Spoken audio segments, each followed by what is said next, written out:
Well, it's not only businesses that are trying to get a handle on the impact of the carbon tax.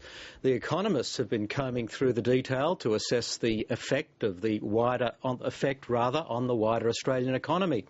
And while there's fairly broad agreement on Treasury's inflation estimates, some analysts suggest the repercussions for economic growth are far less clear. Rebecca Hyam has more. Treasury modelling suggests in the first year of its existence, the carbon tax will add 0.7% to consumer prices, a rate that's not expected to put much heat on the Reserve Bank. When the GST was introduced, it raised overall prices by a little under 3%, and this is about a third of the size of the GST impact. So that sort of 0.7, 0.8% seems quite reasonable.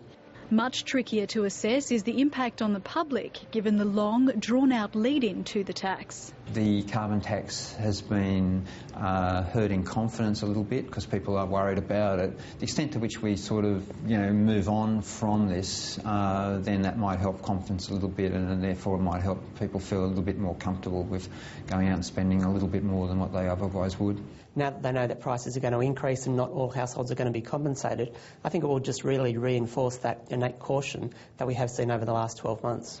Treasury estimates are for GDP to take a hit of 0.1% over a 40-year period. Brian Redican says that's overly optimistic. We think there's much more of a downside risk in the short term, and that's principally because of the potential for this tax to increase uncertainty, both on the part of consumers but also businesses. And if consumers pull back spending a little bit, just in anticipation of what's going to happen in 12 months' time, then you could see slightly slower growth during the interim. But Paul Brennan says there are some good reasons why those forecasts may be rosier than expected. 90% of the workforce are employed in industries which account for less than 10% of the emissions, so it's only a small part of the economy that's sort of directly impacted. There's generous assistance to businesses that are affected, and then households, of course, are being compensated, in some cases overcompensated.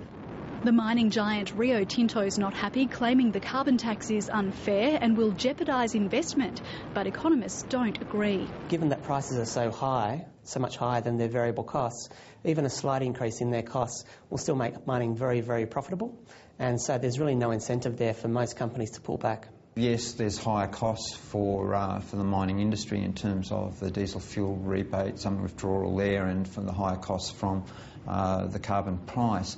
But I think we've got to see this as part of a bigger sort of picture about where our competitiveness, our exports are going to be in the longer term if the rest of the world decide that they're going to sort of seriously attack climate change. With a large part of Australia's economic policy based on mining sector investment, the federal government will be crossing its fingers it's got the carbon tax right.